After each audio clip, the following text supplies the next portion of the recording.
Exactement. Well, yes, please. Alors, était l'ANVA. Om zelf te planten, please.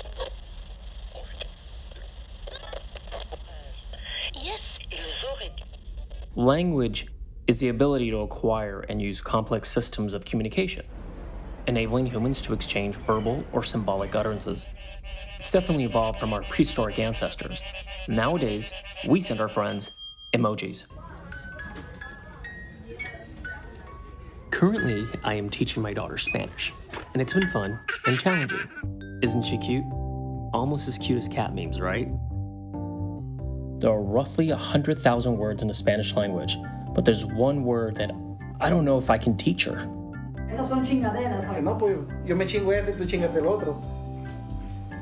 No, pues vete a la chingada, güey.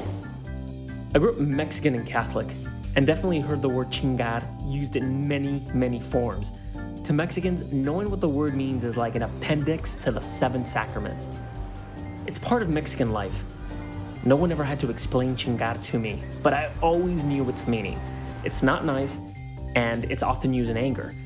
I thought I'd ask others to give me their definition of the word. To Mexicans, the word chingar means very different things depending on the context that they use it, on the state of mind in which they are, who are they using it for or against. But it's a very, very powerful word. It can be a violent word.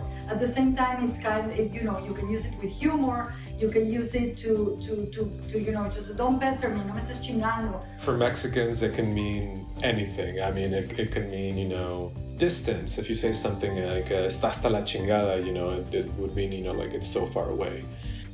So chingar to me has always meant like fuck or fucked up.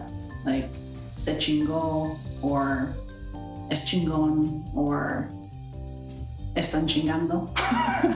So it's always meant like fuck or fuck up or something like that. En México es una palabra que se puede usar de muchas maneras porque tiene connotaciones como unas más pasivas, como eso, justo lo de vete a la chingada, que es como, no sé, es como mandar a alguien a una geografía lejana a la tuya, ¿no? Que no sabemos qué es, pero que tiene que ver con algo absolutamente negativo. ¿Verdad? Porque la palabra chingar significa muchas cosas. Por ejemplo, hay cosas buenas y cosas malas de chingar. Por otro lado, está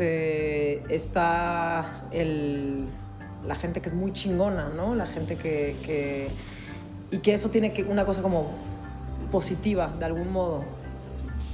My favorite use of the word chingar has to be chingaquedito, which is it's not commonly thrown around anymore. It's old school. It's something that my grandparents, used to throw around, but it basically means passive-aggressive asshole. My favorite use would probably be chingona. It's just a badass term. And in Spanish, with just adding the A to the end, you get a very strong word for women.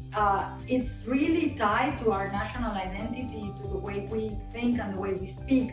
And I believe it's one of those things that when you use it that you're talking to a Mexican. I grew up 14 miles south of downtown Los Angeles in a neighborhood called Southgate, where 95% of the residents are Hispanic and roughly 89% speak Spanish at home. The poet Octavio Paz said, chingar is a magical word, where a change in tone or inflection changes its meaning. Well, there's chinga tu madre, which roughly translates to go fuck your mother, where you just say me chingaron, means I got screwed. Me dieron un chingadazo means I got hit. This is a good one to use when describing a fender bender or an ass whooping you got. Then there's no chingues, or no kidding.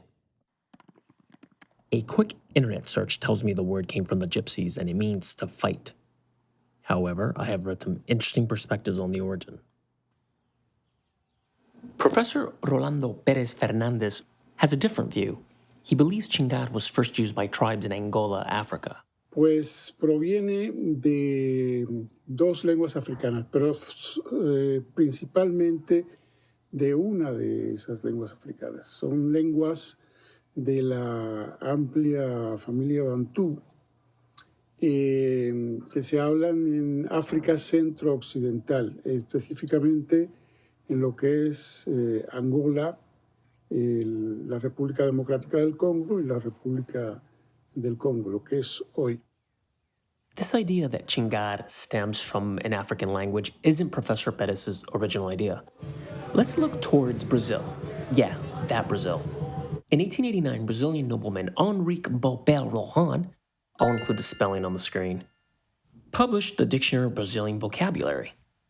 In it, he proposed the etymology of the word stem from the Kimbundu. Okay, so let's recap. Chingar definitely has a violent and negative connotation. Sometimes it can be positive when describing something is cool. And we know the word stems from the African Bantu language. But why does it also exist in Brazil? La palabra existe también en el portugués brasileño, xingar, que es como se dice, y esencialmente tiene el mismo sentido que en México. Lo único que en México la palabra tiene más derivaciones, más connotaciones y además es fundamental esa palabra. Lo que sucede es que hubo una diáspora africana y por esa razón está la palabra tanto en Brasil como en México como en Cuba. According to the Pew Research Center, as of 2013, there were 37 million Spanish speakers in the U.S., by far the most spoken non-English language in this country. I wonder if this word will ever take off here in the States. I don't think so, because it's still very taboo, and even in Mexico, I mean, it's not something you would ever hear on TV, or even in polite conversation. Everyone says, of course, privately. I mean, literally everyone throws it around. I think if people don't know what chingon or chingar means, it could catch on. Like, I know a lot of white people will say way, they just hear Mexican Americans or Mexicans saying it. But I think once they find out what it means, they might kind of back off because of the intensity of the word. But it's projected that by 2020, the number of Spanish speakers could rise to 43 million. So what about the future? In the future, I think that Spanish will have an influence on American English. I think that influence is going to be limited, however, to certain ethnic groups in the U.S., specifically those who identify as having a Hispanic or Latino heritage. So Chicanos on the West Coast, Puerto Ricans in New York, you will find a lot of influence from Spanish in their use of English. And it's a way of really asserting a Hispanic or Latino identity without speaking Spanish. It's a way of saying, I may not be speaking Spanish, but I still am Puerto Rican, or I still am Chicano, I still am Dominican. Okay, so even with close to 40 million Spanish speakers in the US, Chingar may not sweep the nation like the word schlep or chutzpah, or the next cat meme. And maybe the word won't catch on. Or maybe it will.